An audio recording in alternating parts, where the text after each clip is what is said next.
एक रेजोल्यूशन जिस पे हमें इकट्ठा होना चाहिए था। अभी कुछ दिनों पहले जब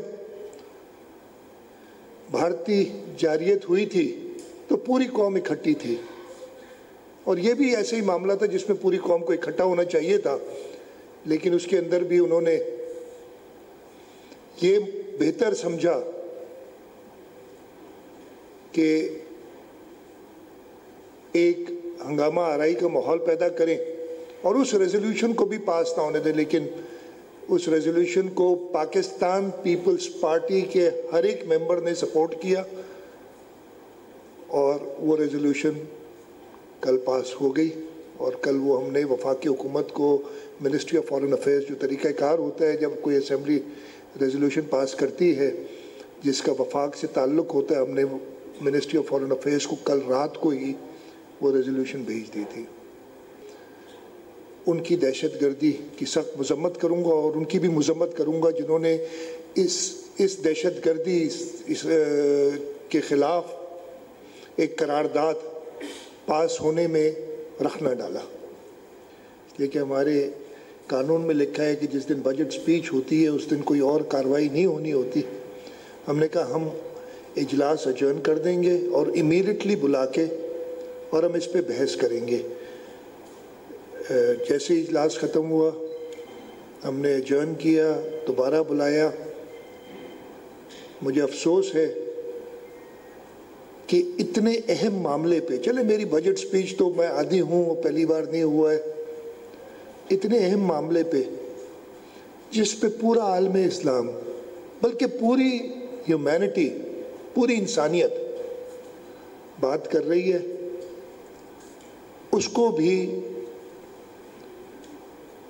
ह्यूमैनिटी, पूरी इंसानियत बात कर रही है, उसको भी उन लोगों ने जो शायद इंसानियत पे बिलीव नहीं करते, जो शायद अमन पे बिलीव नहीं करते, जिनका शायद पिछला रिकॉर्ड कम से कम वही रहा हो जो इसराइल का है। मैं थोड़ा सा सख्त लफ्ज़ बोल रहा हूँ, लेकिन वाकई ये मेरी बजट स्पीच को एक तरफ रख लें, ये होता है, पहली बार नहीं हुआ है, सारे करते हैं। लेकिन जिस चीज़ पे भी उन्होंने ये बेहतर समझा कि हंगामा आराई करें, तो मुझे नहीं पता किसके कहने पे कर रहे थे। आप लोग जर्नलिस्ट हैं, शायद आप ये पता कर सकें कि ये किसके कहने पे उन्होंने एक रेजोल्यूशन जिस पे हमें इकट्ठा होना चाहिए था। अभी कुछ दिनों पहले जब भारतीय जारियत हुई थी तो पूरी कौम इकट्ठी थी, और ये भी ऐसे ही मामला था जिसमें पूरी कौम को इकट्ठा होना चाहिए था, लेकिन उसके अंदर भी उन्होंने ये बेहतर समझा कि एक हंगामा आराई का माहौल पैदा करें और उस रेजोल्यूशन को भी पास ना होने दें। लेकिन उस रेजोल्यूशन को पाकिस्तान पीपल्स पार्टी के हर एक मेंबर ने सपोर्ट किया और वो रेजोल्यूशन कल पास हो गई। और कल वो हमने वफाकी हुकूमत को मिनिस्ट्री ऑफ फॉरेन अफेयर्स, जो तरीक़ाकार होता है जब कोई असेंबली रेजोल्यूशन पास करती है जिसका वफाक से ताल्लुक़ होता है, हमने मिनिस्ट्री ऑफ फॉरेन अफेयर्स को कल रात को ही वो रेजोल्यूशन भेज दी थी। तो मैं दहशतगर्द इसराइली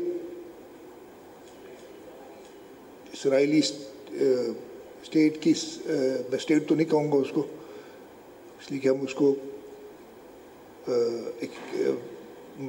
हमने उसको स्टेट का दर्जा नहीं दिया है, उनकी दहशतगर्दी की सख्त मजम्मत करूँगा और उनकी भी मजम्मत करूँगा जिन्होंने इस दहशतगर्दी के ख़िलाफ़ एक करारदाद पास होने में रख न डाला। कल पाकिस्तान पीपल्स पार्टी की सिंध हुकूमत ने इस सूबे का कितना हो गया 17वां मुसलसल बजट पेश किया।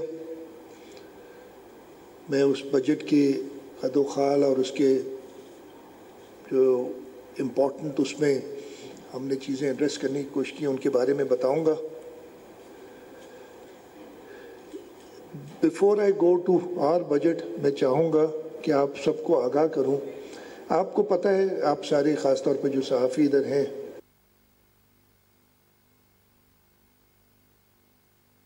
कवर करते हैं और देखते हैं। हमने इस साल का बजट जब बनाया था, ये जो मौजूदा साल 2024-25 जो 30 जून को ख़त्म होगा, उसमें हमें, इसलिए आपको ये भी पता है कि हमारे ज़्यादातर रिसोर्सेज वफाक जो टैक्सेस कलेक्ट करता है, वफाक टैक्सेस सूबे से जो कलेक्ट करता है, ये मैं वाजे कर दूं, ये पता नहीं कुछ लोगों का ख्याल है कि वफाक से पैसे आते हैं, नहीं, वो कलेक्टिंग एजेंट है हमारे।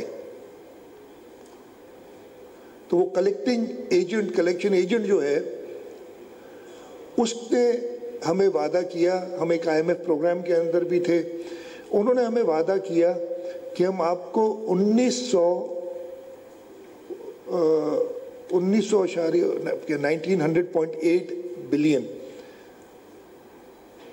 हम आपको देंगे डिविजिबल पूल टैक्सेस में से। हमने बजट उस हिसाब से बनाया। इस बजट में हमें मसाइल आए, जो ट्रांसफर्स आने थे वफाक से वो टाइमली नहीं आ रहे थे, हमने वफाक से रुजू किया, उनको लिखते भी रहे और हमें वो यही कहते रहे कि जी हम ऑन ट्रैक हैं, हम ऑन ट्रैक हैं। हक़ाइक़ कुछ और बता रहे थे, लेकिन एक वफाकी हुकूमत अगर हमें कहती है कि हम ऑन ट्रैक हैं तो उस पर यकीन करना पड़ता है। आपको हैरत होगी, हमने बजट दिया है कल यानी 13 जून को, 11 जून को, राइट, कहेंगे फाइनेंस 12, ओके, मैं 11 भी जल्दी बता रहा था। 12 जून को एक खत आता है हमारे पास, वो मौजूद है, अगर आप कहेंगे तो दिखा दूंगा सबको, कि नहीं अब हम आपको 1901 अरब तकरीबन जो है वो नहीं देंगे, हम आपको अब 1796.1 अरब देंगे, यानी 105 अरब रुपए उन्होंने कहा है कि हम आपको कम देंगे। बजट पेश होने से एक दिन पहले ये हमें इन्फॉर्म करते, जबकि हम इन्हें कहते रहे कि जी आप हमें बता दें, जब तक आप हमें इन्फॉर्म नहीं करेंगे हम तो वही 1900 अरब रुपए का सोच के हम अपना बजट और एक्सपेंडिचर कर रहे हैं। और आज तक यानी 11 महीने गुजर गए हैं,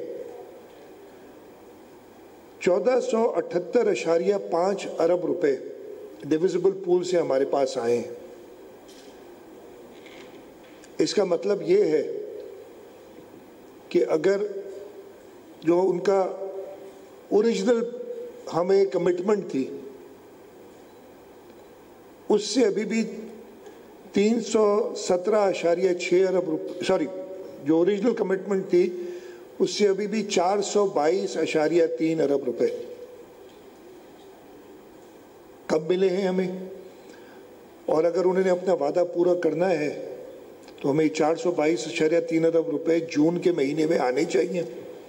और जो उन्होंने एक अचानक बॉम्बशेल गिराया और नया खत लिख दिया 12 जून को, उसके हवाले से, उसके हिसाब से अभी भी 317.6 अरब रहते हैं। मैंने आपको शुरू में बताया था हम एक IMF प्रोग्राम के अंडर हैं। IMF प्रोग्राम में और काफ़ी सारी शराइत है। एक शर्त ये है कि सूबे अपना प्राइमरी सरप्लस रखेंगे। उसकी वजह क्या है मैं आपको बता देता हूँ। हमारे पास पैसे जो NFC से आ जाते हैं, कहते नहीं भाई इतने पैसे आपने बचा के रखने, खर्च नहीं करने, यानी आपके अकाउंट में रहेंगे लेकिन आप इसको इस्तेमाल नहीं कर सकते, फ़ायदा नहीं होगा। यानी वो स्टेट बैंक तो अपना फ़ायदा बनाती है ना, वो तकरीबन 2 ट्रिलियन रुपए, इफ आई रिमेंबर करेक्टली, वो अपनी स्टेट बैंक का मुनाफा जो है वो वफाक को जाता है, वो इन्हीं पैसों में से जाता है जो हमारे भी पड़े हैं, बाकी सूबों के भी पड़े होंगे। तो हमने वो 299 अरब रुपए का सरप्लस दिखाना था और रखना था। और जैसे मैं आपको बता रहा हूँ कि 104 अरब तो उन्होंने वैसे ही काट दिए हैं कि नहीं। 104 तो सिर्फ डिविडेंड पूल के हैं। अगर इसके साथ अगर वो आप लगाएंगे जो हमें OZT शेयर में मिलता है 4.5 अरब रुपए तकरीबन, उसके 4 अरब के।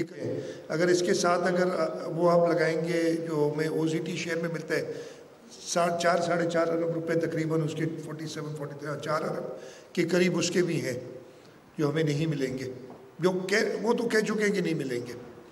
12 जून को बताया हमें, मतलब पूरा साल गुजर गया, 12 जून को बताते कि ये होगा।